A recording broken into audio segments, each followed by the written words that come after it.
फरवरी माह में होने वाले नेशनल विंटर गेम्स पर भी संशय बरकरार है क्योंकि जोशीमठ आपदा के कारण लगातार जो होने वाले गेम है उस पर अभी संशय बरकरार है। किस तरह की स्थिति है, मेरे साथ में यहाँ के मैनेजर हैं और प्रभारी हैं राजेंद्र प्रसाद जी। सर, आप ओली में हैं, किस तरीके की तैयारी है क्योंकि अभी बर्फ भी कम है और ऊपर से जोशीमठ में आपदा आ गई है, संशय है खेलों को लेकर? जी हाँ, संशय इस भूदसाव से तो ऐसा यहाँ पे औली में कोई भूदसाव का कोई बहुत बड़ा असर नहीं है। जोशीमठ के एक भाग की तरफ है जहाँ ये फिश रेस या जहाँ नेशनल चैम्पियनशिप औली में होना है वो भी पूरी तरह से सुरक्षित है। हमारा जो गेम्स होने थे वो 2 से 10 तक होने थे, लेकिन मौसम की थोड़ा बेरुखी के कारण और इस बार स्नो भी थोड़ा कम पड़ी है, तो इसकी वजह से थोड़ा सा पीछे गया है। और भूदसाव का केवल ये है कि एक जोशीमठ के एक भाग की तरफ है, लेकिन जहाँ फिश रेस होनी है, जहाँ पर नेशनल चैम्पियनशिप होनी है, उसमें कोई ज़्यादा फ़र्क नहीं है। और उसमें आगे के लिए अभी कुछ मीटिंग्स हुई थी जिसमें उन्होंने 2 से 10 तक हमारे शुरू में नेशनल गेम्स होनी थी, उसमें नेशनल टीम ने भाग लेना था और उसमें से जीते हुए लोगों ने फिश रेस में लेना था। लेकिन इस बार मौसम की थोड़ा बेरुखी है और बर्फ़ भी बहुत लेट पड़ी। अभी कुछ भी यहाँ पर औली के हिसाब से कुछ भी बर्फ़ इस समय नहीं पड़ी पिछले साल के मुकाबले। अगर बर्फ़ पड़ती है तो शायद गेम 18-19 से प्रस्तावित हो जाएंगे। सर, कौन कौन से गेम होते हैं विंटर गेम्स और किन किन राज्यों खिलाड़ी इस प्रतियोगिता में प्रतिभाग करते हैं? देखिए, यहाँ पे हिंदुस्तान में तो 3 जगह है, गुलमर्ग है, हिमाचल है और उत्तराखंड है, जहाँ पर स्कीइंग सिखाई भी जाती है और गेम्स भी होते हैं। लेकिन टीम तो सभी जगह की आती है, जैसे हमारा दिल्ली की हो गई है और राजस्थान की टीम हो गई है, यहाँ आईटीबीपी है, आर्मी है। नेशनल में जो भी सभी लोग पार्टिसिपेट करते हैं तो 10-12 टीमें हो जाती हैं हमारे यहाँ पे।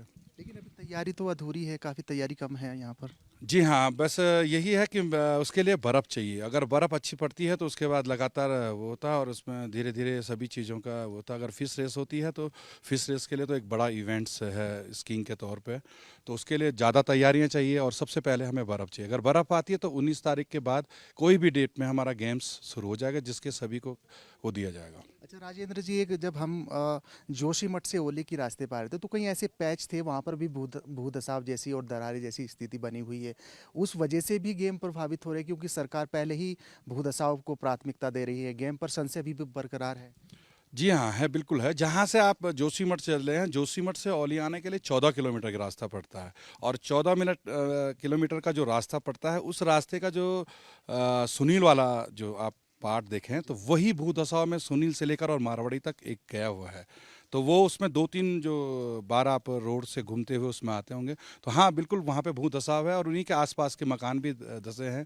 अगर ये ज़्यादा बढ़ता है और इस तरह की गाड़ियों का आना जाना या बंद होता है तभी फ़र्क पड़ेगा, नहीं तो अभी तो इस तरफ टूरिस्ट भी आ रहे हैं, औली में टूरिस्ट भी चल रहे हैं, लेकिन पिछले साल के मुकाबले कम है, थोड़ा भूदसाव से भी फ़र्क पड़ा है। बिल्कुल, लेकिन संशय बरकरार है। संशय बरकरार है। अगर भूदसाव बढ़ता है तो फिर नेशनल गेम्स के लिए तो फिर सोचना पड़ेगा। अगर नहीं इसी स्थिति में रहता है जो आज की स्थिति है, जिस स्थिति में मैं आपके साथ बात कर रहा हूँ, तो इस स्थिति में गेम्स होने में कोई दिक्कत नहीं, क्योंकि औली पूरी तरह से सुरक्षित है और अगर यहाँ पर बर्फ़ आती है तो कोई वैसी दिक्कत नहीं होगी और गेम्स और फिश रेस अच्छी तरह से हो जाएगी। धन्यवाद। शुक्रिया। राजेंद्र जी थे, प्रभारी हैं यहाँ के, और बता रहे हैं कि जिस तरह से जोशीमठ भूदसाव है क्योंकि 14 किलोमीटर के पैच में कई ऐसे स्थान हैं, कई ऐसे जहाँ पर ज़मीन धंस रही है, वो भी एक कारण है कि विंटर गेम प्रभावित हो रहे हैं। दूसरी ओर कहीं ना कहीं बर्फ़ की भी कमी है, इस वजह से अभी जो विंटर गेम फरवरी माह में होने थे उस पर भी संशय बरकरार है।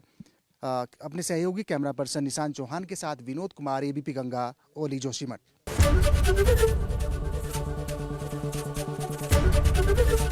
एबीपी गंगा, खबर आपकी, जुबान आपकी।